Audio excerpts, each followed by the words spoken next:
there's a ton of things in there that we could sort of dig into, Yeah. but I just find it really fascinating, just the whole concept of doing research, asking your customers questions, and then using the data that comes back to be able to then give them something that's of value and that they need. I think that's very powerful. That's one of the things we also try to teach our participants in the Online Business Yeah. Program, but not very many businesses do that. No, they don't. And I think that in many ways, they're kind of too scared to do it.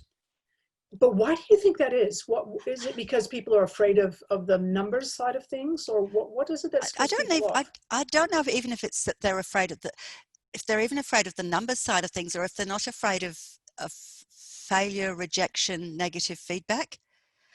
One of the things that we do in Synergy 48 is it's a requirement that all of our members survey all of their clients from the last 12 months, and they have to get a good enough score to be accepted for membership. And we have amazing businesses, but the amount of trepidation with which they approach doing that for the first time is just incredible. And yet customer feedback, and it's incredibly, if you get good feedback, and often you will, and if you don't, then you need to fix something. It's fantastic for testimonials and Google reviews and all of those kinds of things. If you need to fix something, you needed to fix it, didn't you? You know, where were you going to go if you didn't fix it? It's fantastic for doing customer research, for actually going, okay, new products or services.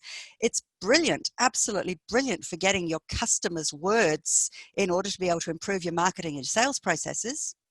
Yes, it Does is. all of those things. So, but I think it's, and I haven't noticed, because we're probably sort of fairly even between male and female, and I sometimes wonder whether there are some gender differentials between men and women in terms of doing these things, but I haven't noticed that there's a difference particularly between how many of my members do it regularly and consistently and easily. There's not a gender difference there, I don't think.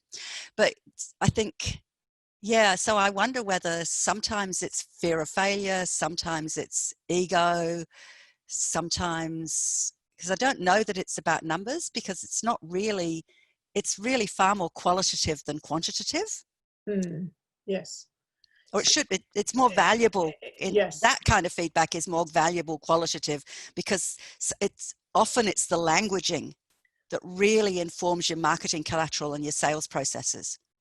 So is it, I'm just thinking out loud here, you know, Yeah. Maybe part of the problem is that people might look at that and maybe it isn't even something as simple as fear of failure or ego.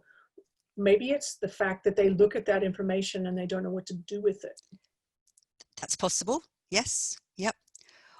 Or, and this is not a fear of failure or ego, but when you've invested so much of your heart and soul yes, into something, to have it rejected yes, or criticized is heartbreaking.